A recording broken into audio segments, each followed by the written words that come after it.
chào, tôi là Annie. Welcome back to Learn Vietnamese with Annie. In the previous lesson, we learned about verbs in Vietnamese. Today we're going to learn another grammar basic, adjectives.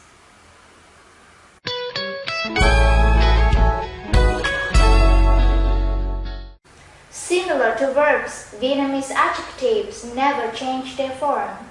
For example, tôi đẹp, cô ấy đẹp, nhà đẹp.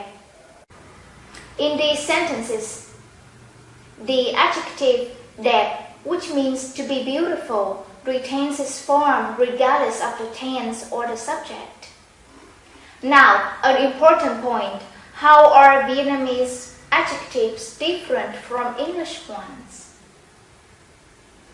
In English, we always need a linking verb to connect the subject and the adjective. For example, I am beautiful. You are beautiful. In these sentences, we have the adjective beautiful and the linking verb to be connected with the subject I or you. However, in Vietnamese, we usually don't need a linking verb to connect the subject and the adjective. For example, we say tôi đẹp, em đẹp, which are equivalent to the two English sentences. You see, there is no linking verb between the subject, tôi or em, and the adjective đẹp. Briefly, in Vietnamese, adjectives function as verbs. They can work as an independent predicate without a linking verb. Therefore, to translate a Vietnamese adjective into English, we would add the verb to be before it. For example, ngon, to be delicious. Khó, to be hard or difficult. Mệt, to be tired. This significant difference can be easily seen when Vietnamese students learn English and Western students learn Vietnamese. Vietnamese students usually forget to use a linking verb. They may say, the meal delicious, instead of the meal is delicious. Vietnamese difficult, instead of Vietnamese is difficult. I tired, instead of I am tired. On the other hand, Western students usually add là, which is equivalent to be in English.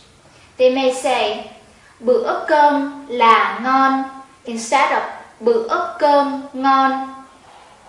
Tiếng Việt là khó, instead of tiếng Việt khó.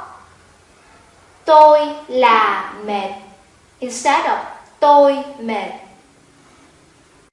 This grammar point can be a little hard for you at first because we tend to transfer patterns from our native language to the second one. But I think it's not so complicated. It's simple actually, so just pay attention and you will quickly catch on.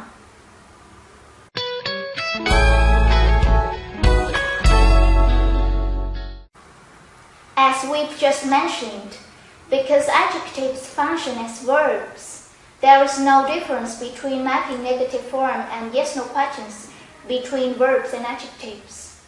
To map the negative form of an adjective, we add the word không, which means no or not, before it.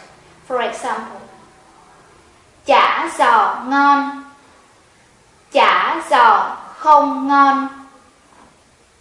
Tiếng Việt khó, tiếng Việt không khó. Tôi mệt, tôi không mệt. To mark a yes-no question, we use the structure có blah blah blah không, in which có means yes or to have. Không means no or not, so the structure literally means is blah blah blah. For example, Chả giò có ngon không? Is the spring roll delicious? Tiếng Việt có khó không? Is Vietnamese difficult? Anh có mệt không? Are you tired?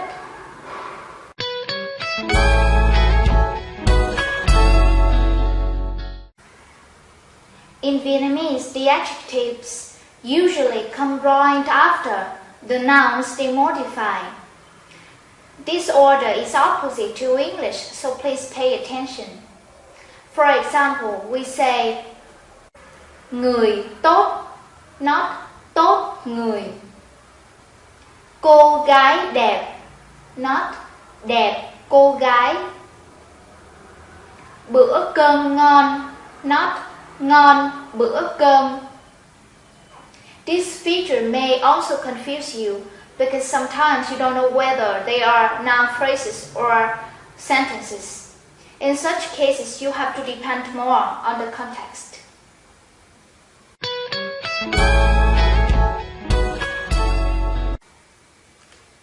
Okay, now you know the basics about using adjectives in Vietnamese. I hope it is helpful for you. Thanks for watching and see you next time. Xin chào và hẹn gặp lại.